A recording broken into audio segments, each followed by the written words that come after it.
supreme lunacy going on out here right now. And if we don't get a hold of it, if we don't start seeing it for what it is, um, we're going to have severe problems coming up here, because people are talking about history as if it's a fact, and it's really salacious. Um, but it's crazy. Good to see you, Facebook user. I don't know who you are because it's not letting me know, but I thank you for being here with us tonight. We started a little bit tardy, but hey, that happens. That's another thing I want to talk about real quick with you all. I sometimes I hate to say it, but I'm busy a lot of times trying to figure out, and I'm working on several different things. I was so fatigued this earlier today, because I have a book that's out currently. I'm working on the next book in that series. I am also trying to work with my self-publisher Lulu to try to get the printed book out. So there's just a lot going on right now, adding it into my own personal life and things that I have to do. But when you add all that in, it's a challenge. It's really a challenge. And then I try to be consistent, and I try to be to really, really give you all my time for Erudition. I try very hard to make sure that I'm here every Thursday. Rather folks watch it live or not, I try to make sure that I give my time as best I can to everybody. So we got 3 or 4 people up in here tonight. Hey, I tell you what I'm going to talk about tonight. I was trying so hard to stay on the it's Women's History Month, and I've been trying to stay on women's history, but I'll be honest with you, I just didn't have a lot of time, and I could quite literally go through some stuff off the top of my head with you, and we can pull all that up. But I decided today I was doing some pushing and pulling for my book, and so I said, you know what I think I'm going to do? I think what I'm going to do is I'm just going to go and we're going to talk about some issues in history and some scenarios and some things. And we're going to look at some maps. We're going to look at some charts. We're gonna approach it that way. And that's what I'm trying to load up right now. If you saw me looking down, that's what I'm trying to do right now. So we have some reference here today. But I think that that's the best way for us to do this, because I believe right now that we need these things. We need to talk about some of these things. So give me a moment as I'm uploading them. And you all, while I'm doing that, hey, this is interactive. Ask a question. Maybe it's something that's on your mind, something that you wanted to talk about, deal with, question that you had in history. Maybe you saw something online that didn't make sense. Hey, now's the time while I'm doing this to drop that in here, and we can take some time, a few moments to discuss that. So please feel free to do that while I'm sending out this information to myself. Anything. Come on, y'all got some questions, man. History is full of questions. You got some questions. No question is too hard. And if you do really struggle with questions, hey, go get my book, get my ebook, go read it, learn some things, and then ask some questions. It'll give you some thoughts, some things you might want to talk about in early history and things like that. But I know you got something that you could ask today. Something that is just eating at you, something that's telling you, man, that this didn't make any sense. I'll start. I saw a brother on earlier this week who I won't give his name because I don't like to embarrass people. But I saw a brother earlier this week talking about how this is what I mean by history. How Thundercats, the cartoon Thundercats, and the lizards and things from Thundercats were real ancient societies that birthed the earth, and that this was real history. And he went into a 4 to 5 minute diatribe of trying to explain how Egypt and everything was influenced, and that the cartoon was just telling kids a little bit of history that they didn't know. That's what I saw. Now, he neglected to realize, as he pointed out, Mumra being in a sarcophagus and being a mummy, that was a direct influence to the Egyptians, and he didn't realize that maybe the animators, illustrators, or whatever, they basically had the reference of Egypt because that's what we know of mummies and tombs and pyramids. But he saw it a different way around. So even as loony as that sounds, that's just an example of some of the things that I get to see daily, right? On some of these things, man, it's quite crazy. All right. So, ladies and gentlemen, if you don't have any questions, and I've got my pictures and things over, so I think I'm going to just go forth, and we're going to do that. But I really want to impress to you all, hey, man, be interactive. I got my sons here. You guys got questions too. Ask some questions, right? Ask some questions. I'm not just here to just talk on here. I got to bust my lip a little bit here. Teddy, okay, thank you, Teddy, for asking something. After watching Oppenheimer, I wonder why was Strauss not jailed or sued for slander? Well, that's a good point. But here's the thing: you're talking about, if you've watched the movie, you're talking about how Strauss manipulated and basically got Oppenheimer's security clearance taken from him. If you don't know who this is, we're talking about Louis Strauss. He's mentioned in the film.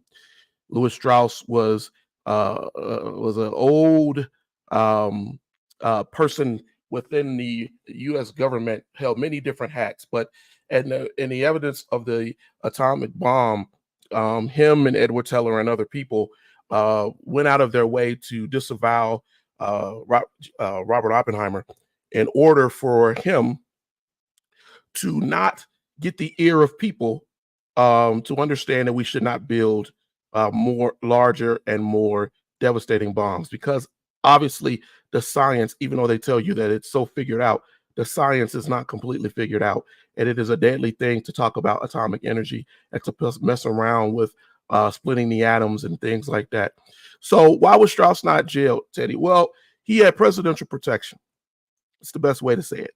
What he was he was in the Republican Party, but he had presidential protection from the time of President Eisenhower. So even though it was found that he had done some things that may have been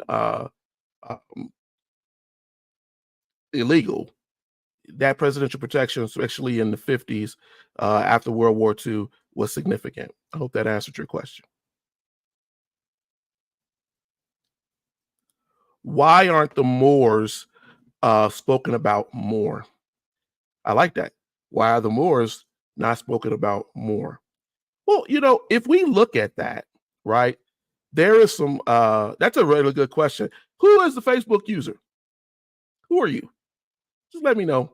Put your name in here so I know who I'm addressing. I hate when it tells me Facebook, I keep saying Facebook user, because I don't know who you are. And I just like to know, properly address who I'm talking to. Yeah, just me. That's just my own personal thing. Oh, it's Phil. Hey, okay. So let me tell you.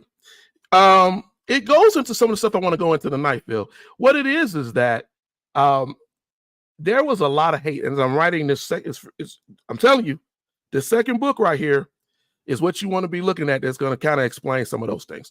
But for the general, what it is there is a large amount of history that was hidden that in regards to the Moors for a reason, because the Moors spent a lot of time occupying Europe. And so when you look at that, people over there in Europe, especially the Kingdom of Spain, Castile, they were very angry with the fact of how the Moors had held power so long in Europe. And so a lot of this was, if you go and you look at the move before the Ascensia del Negro, right? And I'll type that in here in a moment. But when you look at what Spain did before the Ascensia del Negro, they went in and they outlawed the ability of people who had more background, who were Moors, from owning property, from being able to go to universities. They systematically went out of their way before even going to war with them, pushed them out.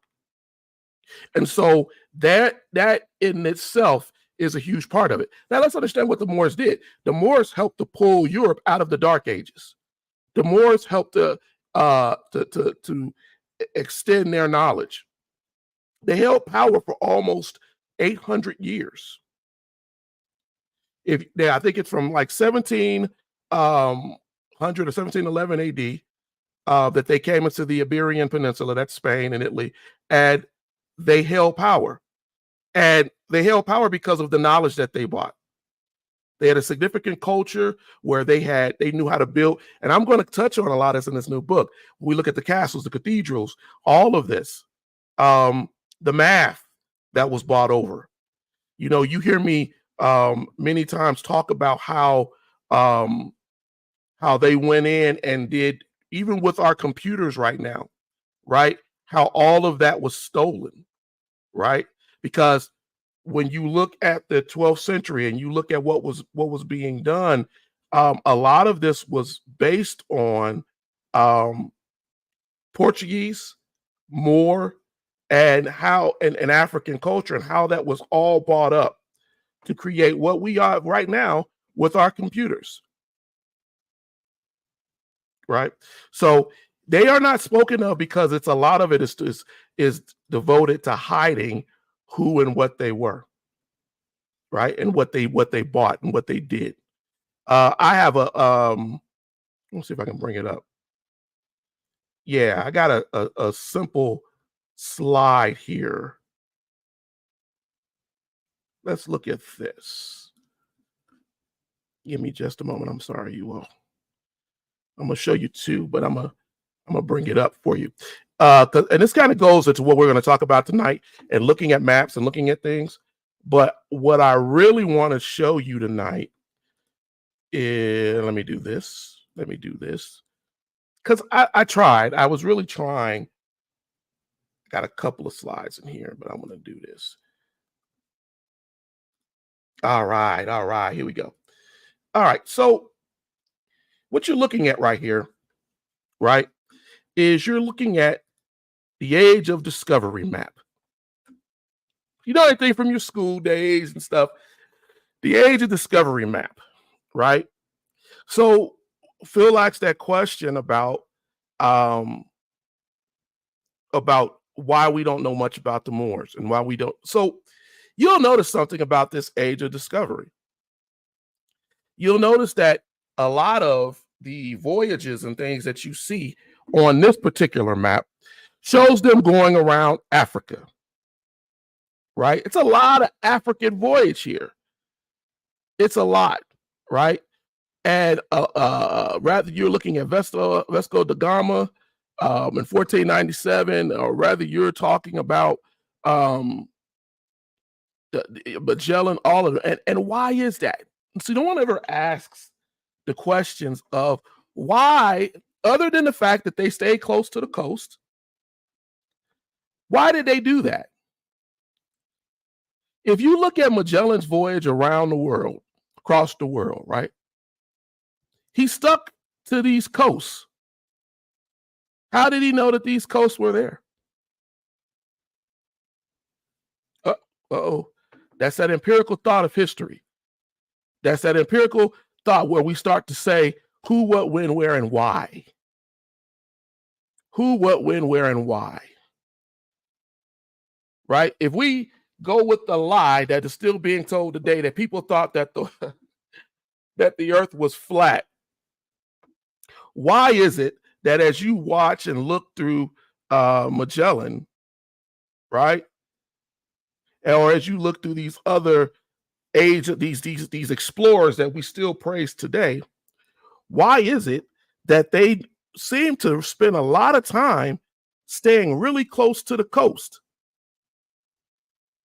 Why is it that when we look at Columbus's voyage, that looks like it sailed directly into the Atlantic Ocean, but he actually stopped at the islands in the middle of the Atlantic, right? He actually stopped there, and then he kept on trucking and happened to hit this small islands off of here. Why did all of this happen? Because if you look at it within the guise of or the aperture of what they tell us in history, they make it seem as if these men didn't know where they were going and they just happened to be going sailing around. There was no knowledge of how they were going. Even if you look at Zhang Yi at 1421 to 1422, right? And you see them sailing out of Asia, right? Out of Nanjing and going around and going through, and I'm gonna tell you from being in the Navy, through very tight choke points, hitting places and going around. He seemed to know a lot of places that he was going. Even as you juxtapose dropping around Africa and Hormuz and Aden, these were major ports. These were major ports for major African kingdoms. If you read my book, you will see we talk about how the kingdom of Exum, right? Nubia. They were major players in the exportation of spices, gold, all types of things. And they knew the waters. Phoenicians, African Phoenicians, are African.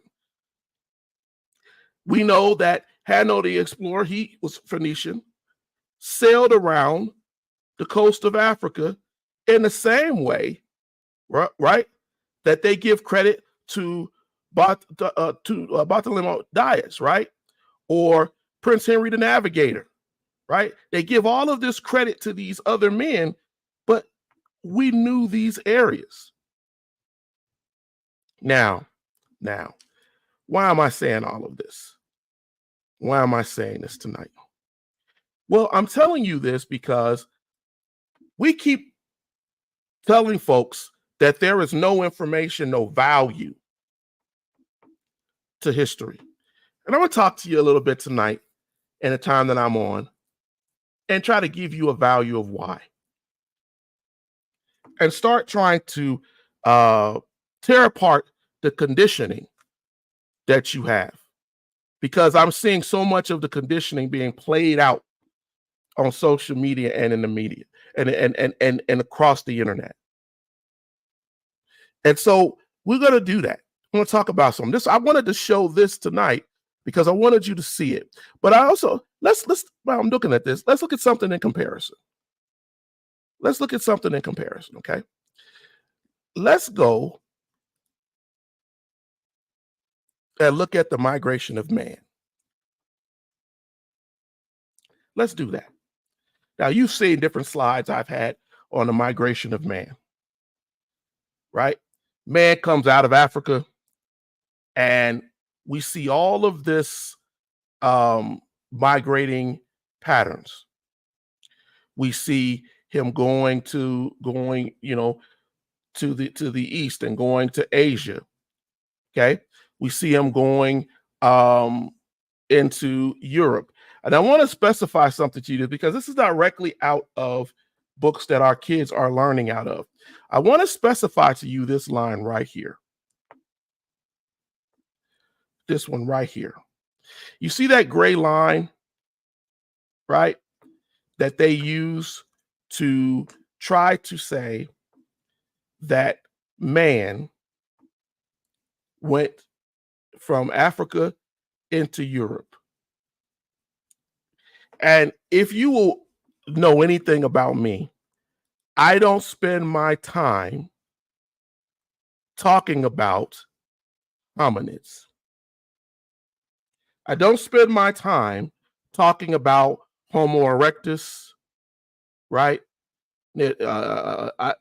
I don't really care about any of those things because I have long since studied and realized that the lessons that they teach us about erectus, agastar, right, Australopithecus, medialitis, all of these terms and names and hominids have not been proven genetically to be related to us at all. But they teach us that this is what we are because they use Darwin's theory, and Darwin knew nothing about this. It's a theory that they can attach it to. And to show you that it is pseudo history and why and how it is also biased history, when you start looking at when man supposedly left out of Africa, which they know because they have bones of creatures that they say came out of here. And then they find another bone that kind of looks like that, or maybe that. And they say, oh, so man left and he went north. He left and he went a little bit to the east, and then he went up into Europe. And it disqualifies anything that the Homo sapiens have done and how long they have been in the earth, right? But the Homo sapiens went everywhere. That's us. Those are human beings.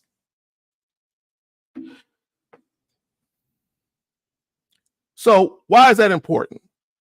Because you'll notice something else here. You'll notice that the powers that be that manipulate these maps and this approach, they do it in a way to never show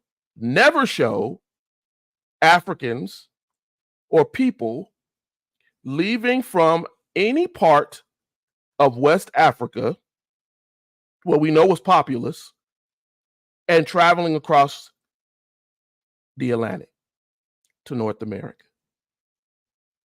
The play is always that, no, what they're doing is they came this way and then they made their way across Asia, and then they came over through the Bering Strait, and then they came over to North America, and we won't even talk about South America. But we'll say that they were the last ones. And it is true. South America may have been the last fully populated area. But that takes away from the idea that people traveled by any other way than just land bridges and coasts. But let's say something else here. Because they traveled around the coast, there was knowledge of coast. There was knowledge of how you got from one place to the other, right? We have evidence of trade. We have evidence of communication. We have evidence of, even before written language, pictures and everything, showing that man traveled these distances. So when we do that and we look at this, right? When we look at this and we compare it to this,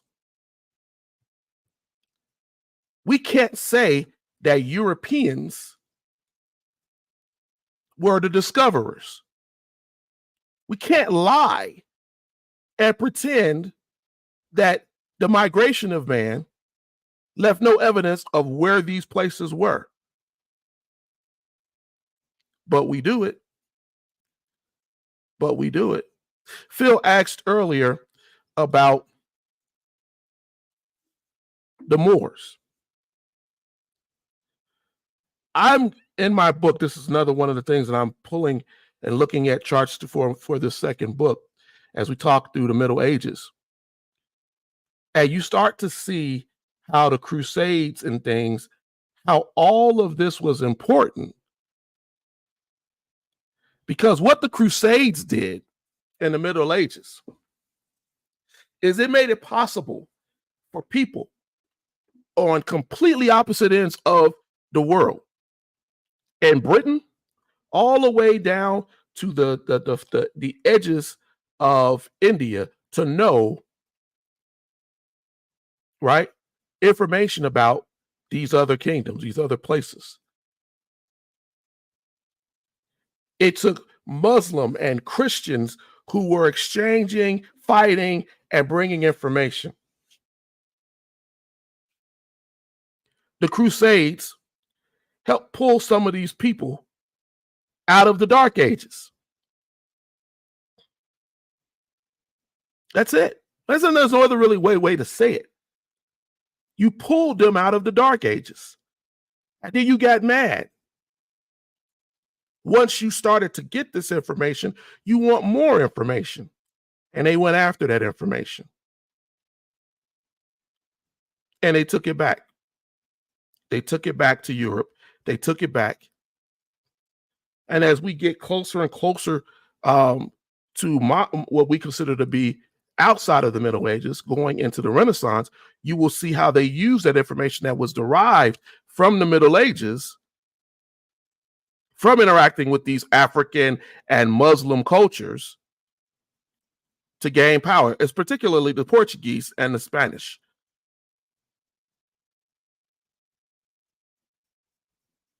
There's a reason why they had powerful navies. There's a reason why they had powerful castles. There's a reason why they had information that was beyond what they could have gotten in Europe. But this is linking all of that history.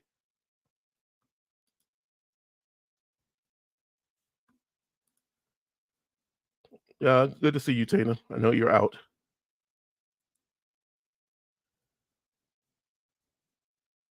I want you all to share this, man. Look, we got to start discussing this stuff.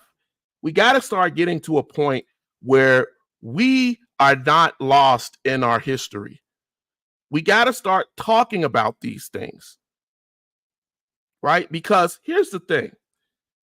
All that information that was pulled and yanked out of Africa, is you look through these books, as I'm looking through maps and things, as I'm writing this second book, I'm starting to see I'm starting to really be able to validate how they have manipulated us. You say, who is they? People in power who don't want you to know where information comes from, for whatever their reasons are, whether it be racial bias, right? Whether it be the fact that people sometimes don't want to learn that what they learn is incorrect. They are happy to accept whatever it is that you tell them. But this goes along with what Phil was asking earlier. When we look down at Portugal and Spain and Italy, and you see the power, the knowledge, right?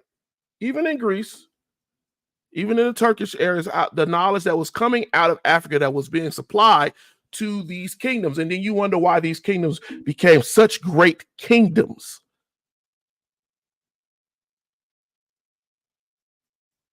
With the knowledge that they had and that they received. We're told lies about things, and then people say, well, that's not a lie. We see that this is what it is. No, we're told really big lies. This is a map. This map right here. This is a Columbus map. You will notice that they have all of Africa, parts of India. Now, let me ask you this question. If I knew from exploration and knowledge, right? That all of this is India. So that lie that he thought they were Indian was not because he thought he was stupid. It's because he didn't know how long or how wide the world was. I'll say that again. He didn't. He thought he came back around and hit India. Oh, these must be part of Indians, the Indian people. Why did he think that? Because the Portuguese had told him, right, that the trade into the Indus, because they knew that there was trade in the Indus, and looking at the Islamic trade and looking at the African trade, they knew that the Africans and the Arabs had already created trading with these people. He got over and saw people that kind of looked like some of the black folks and said, wait a minute. And let's not also forget he came looking for gold. But when people say that there were no maps, that's a lie. There were maps. There were maps that were given that had been taken, and there were places to look. You see how they spotlight the kingdoms, the kingdom of Castile. They spotlight these things, and Italy, they spotlight all of this.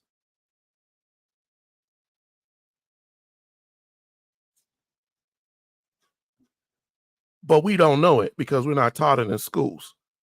Here's another. So and this is looking at India and going further east.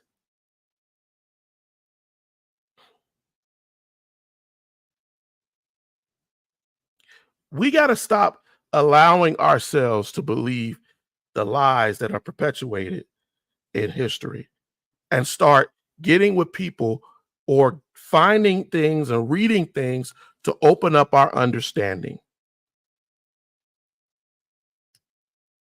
It's hard teaching history. It's hard. I'm gonna be completely honest with you. There are times where I want to say, you know what? Step away.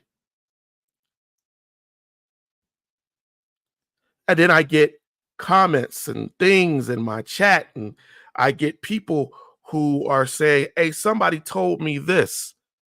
I'll give you guys another one that was told to me the other day. Somebody sent me a video saying that Africans, Africans who were being sent on slave ships put corn and rice in, they braided in their cornrows so that they would have something to eat during the journey. Why do we make that up? Because it by all evidence, there's only one source who's saying this. But we make it up to conflate an already bad situation. An already bad situation. I'm gonna give you two reasons why I know that story is probably fiction. One, you don't know when you're going to be grabbed or taken. Most of the slaves that were taken from Africa was either by surprise slave raids, or they were prisoners by other African tribes and given over to slave catchers. If they were taken to slave dungeons and castles and places like that, they were starved. There was no place for you to be sitting here putting rice and things in your hair.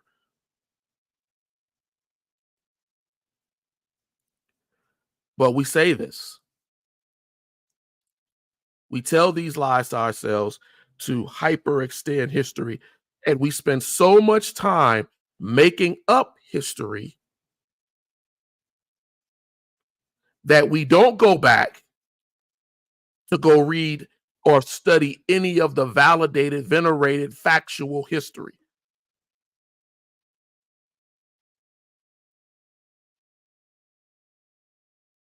And then for me, it becomes frustrating because we don't do that And so we don't go through our historical timelines and we don't talk about what happened and who was what, and we don't do that. It's the reason why some people can't understand, right, that 1963 was only 100 years outside of 1863. Sounds right on the number, right? Sounds right. But here's the problem with that. That meant that there was just one generation between the Civil War and the Civil Rights Movement. And people sit there and say, well, what does that mean? That meant that an 80-year-old person, right? Grandmother, grandfather, matriarch of a family, understood a post-slavery or slavery world. And that their ancestors, their relatives, came up at a time of complete racial unrest. So how is it hard to believe that in 1963, Freedom Summer, folks were getting killed left and right?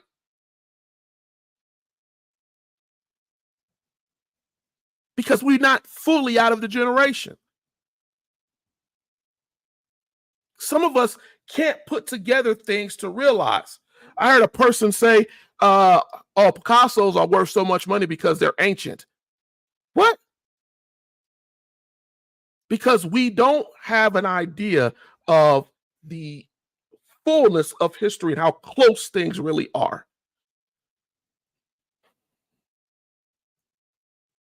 We don't know. And they're not trying to teach us. You think something is so ancient that you don't play a part in it.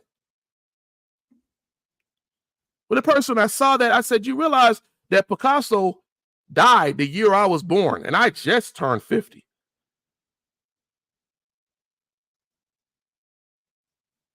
That's where we are. We can't put together these historical ideas.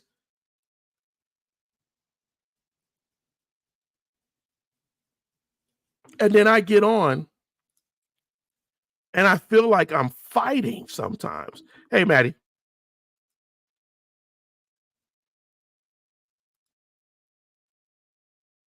I'm starting to get to a point where I realize it's not about what I'm saying.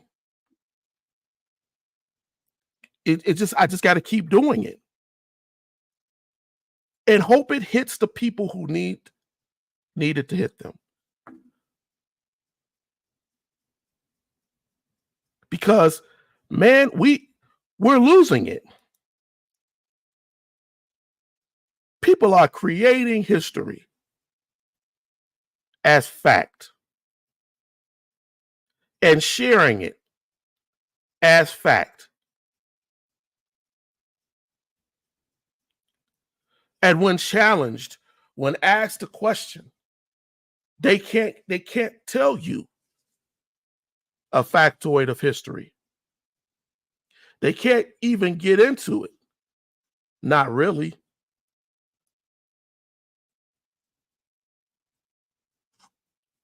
We are not that far out from a lot of different things. We're not that far out. And I think we need to start to understand that and collapse, come into the idea of how important history is. I sat down with my son to watch Oppenheimer the other day because I didn't go see it in the movies because I know the history, but we sat down to watch it. And when you realize how much nuclear power affects our lives, and realize it hasn't even been 100 years since we've developed nuclear power. rather it be bombs, rather it be reactors. That should stick with you. Time is a lot, these things are a lot closer than you believe. The effects of them have stayed with us because it hasn't been that long.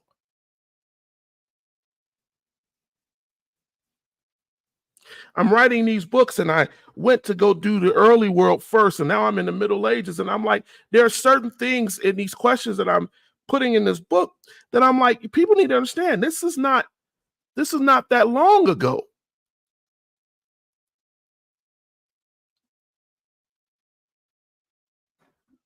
Not in the grand scheme of the world of creation.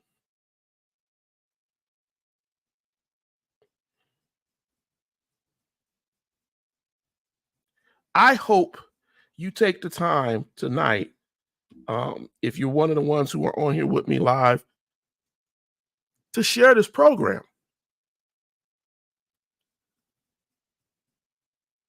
Get people to come here, start asking questions. Let's make this a weekly investigatory approach to history. I'm here for it. Even like today, even if I'm dead tired, I'm here for it. I don't care what you want to talk about. You want to talk about the Great Zimbabwe. You want to talk about the Portuguese forces that came into Morocco. You want to talk about Maya Musa. You want to talk about what was going on in ancient times in Asia or the Middle East or heck, even Europe. You want to talk about any of that, I'm here for you. Every Thursday, I have invited historians. I have invited people who send me challenges and conjecture and things on chat, but they will not come on the program to talk to me.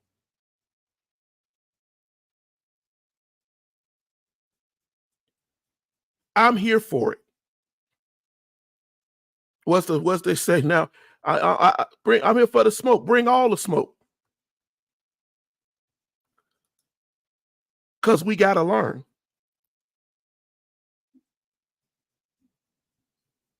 We got to learn. I've watched how not just my program, different people that I follow who now are out here teaching history, and I watch how our followers, our live followers, have fallen off. I saw a woman the other day. She was on and she was talking, and she was like, I'm on here talking to y'all as a retired school teacher, and I want you to be able to learn this. Nobody's there.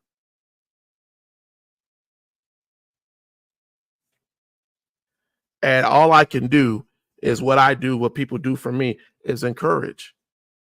I encourage her, keep going. Because you don't know who it's going to reach.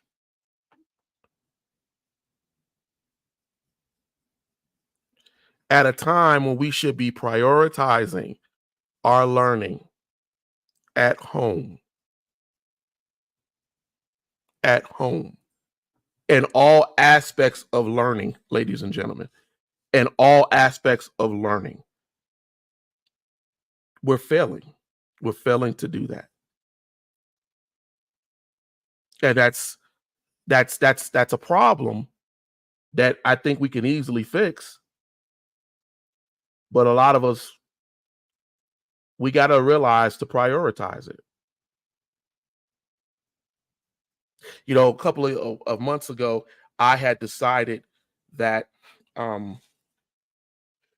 I wanted my son's vocabulary to be stronger. And so I would sit with them, and this is one of the inspirations from my last book. I would sit with them and I would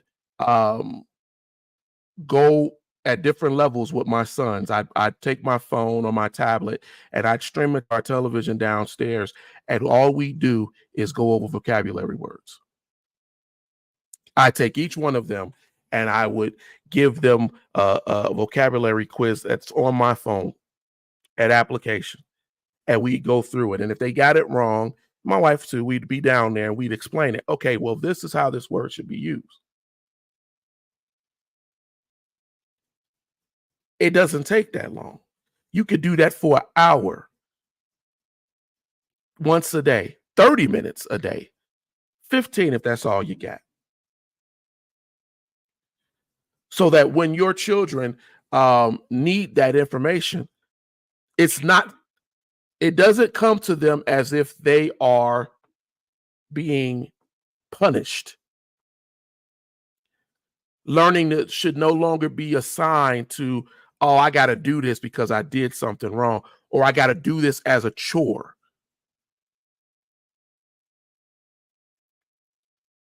That's history. That's math.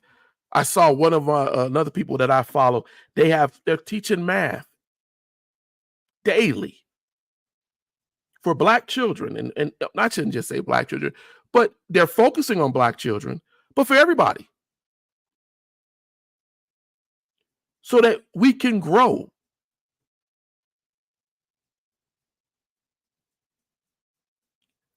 Folks give freely of their time, not because um not because it's something that they feel like, okay, I just want to be seen. It's because honestly they feel that we need it. They feel that we need it.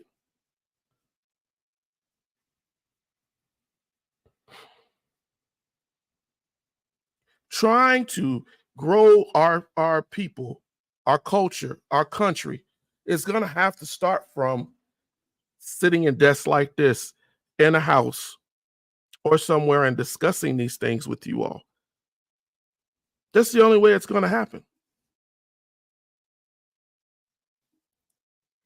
But one of the problems is that a lot of people, they don't want that. I remember when I started this program, one of the things that both my father-in-law and my father told me, they said, well, Eddie, people gonna sit there and say, oh, he think he's super smart. Who he think he is? It's one of the reasons why a lot of us don't say anything. And our silence is costing lives.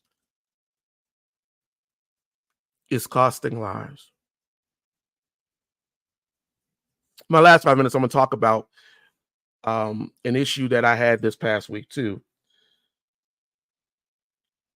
I put out a thing on Facebook, and I don't think it was well received. Not because people said anything per se. Some did, but not everyone. But it wasn't a personal attack. What I said was, I believe that preachers, teachers, and leaders should learn history. It should be a requirement. Now, I didn't say that to be mean or to point out anybody or point fingers at anyone particular. What I said was, because I think we all should learn it, don't get me wrong. When you are standing in a place of leadership, of influence, and you don't know the facts of what you're talking about, that's dangerous. When you don't base your sermon, your lecture, your guidance on fact, that's a problem. It takes research. And I don't mean piddly research, right? Where you go out and you start pulling out things that only fit your narrative. I mean, you need to research. You need to go in. Maybe it will require you to go read Diodorus or some ancient Josephus or some ancient historian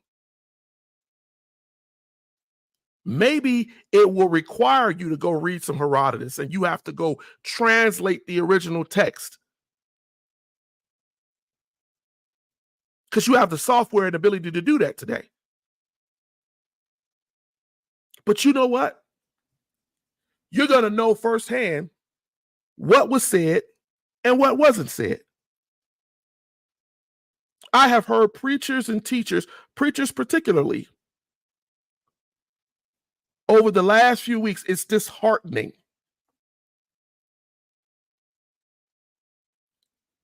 Teach lessons, well-known ones,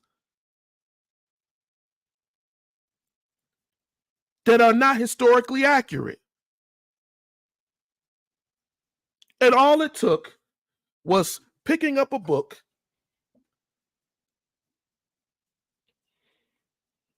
doing a little bit extra, because the same God that is inspiring you to get up there to preach is the same God that gave the knowledge and the information to these historians and to everybody who wrote it down. He would not lead you astray. But we lean to our understanding. We ignore those who are actually out here teaching and providing you books and guides. I appreciate the preachers that I know that are in my circle who when I talk to, I tell them, hey, well, you know, there's a good book here, and they go read it.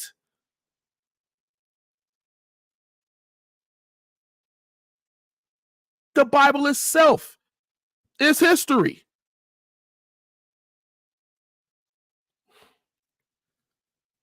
But we spend so much of our time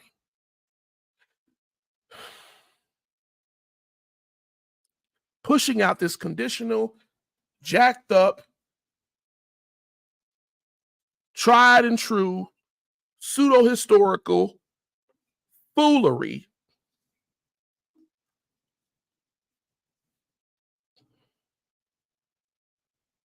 Now there's a thing out here, and I talked about it, go 2 episodes before this one, saying that Dr. Martin Luther King Jr. was not a man of God.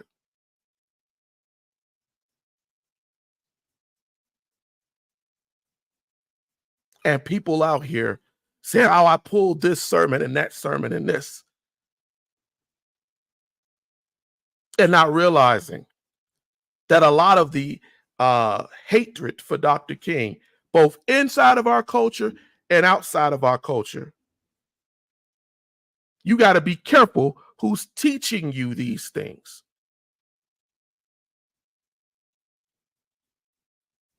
And you say, well, I'm using the Bible and I'm using his sermons. He had a task. If you think that his sermons were very liberal, he had a task. A hard task at a time that many of you all who are damning him and calling him a heretic and saying the things about him,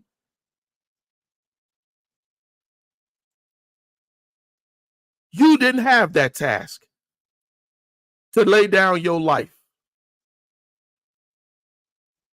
to bring white people who were raised to hate you simply because of the color of your skin, to bring them together with you, to align them with you, to change the focus and the narrative of a country that was going off the cliff.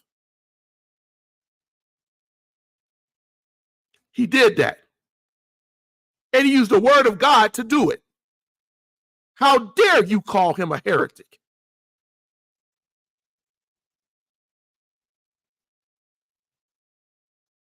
But because we don't study our history, we don't realize that there were white men who wrote books about Dr. King post-death and even when he was alive to try to detract people from the real history of this man, who pointed out the very same sermons that you think and made the same points in the 60s that you're making today in 2024.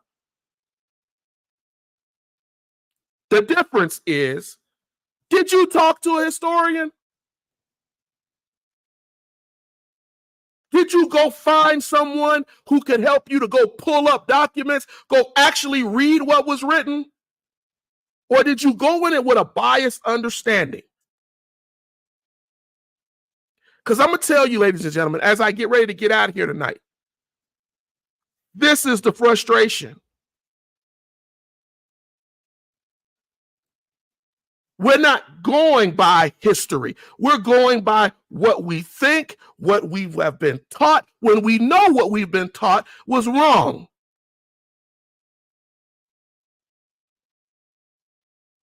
We're gravitating to books that explain it to us without giving us the source of where they got that explanation. We're not going to go pull up any of that. There are historians who follow Dr. King.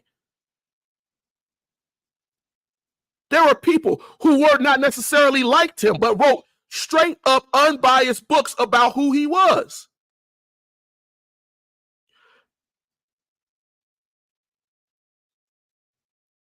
There's a reason to tear down people in Black history.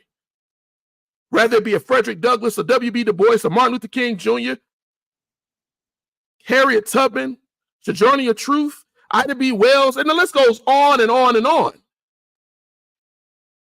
Remember a couple of years ago, somebody thought it would be funny to make a mock porn with Harriet Tubman sleeping with a white man?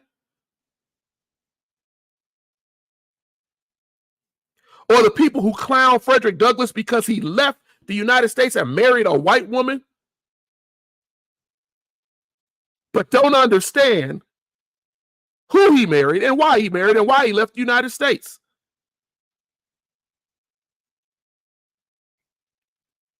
Validate your history. Prioritize it. If you don't want to come to Erudition, if you don't want to send us anything, there are historians that are out here. There are places to go. Do real research.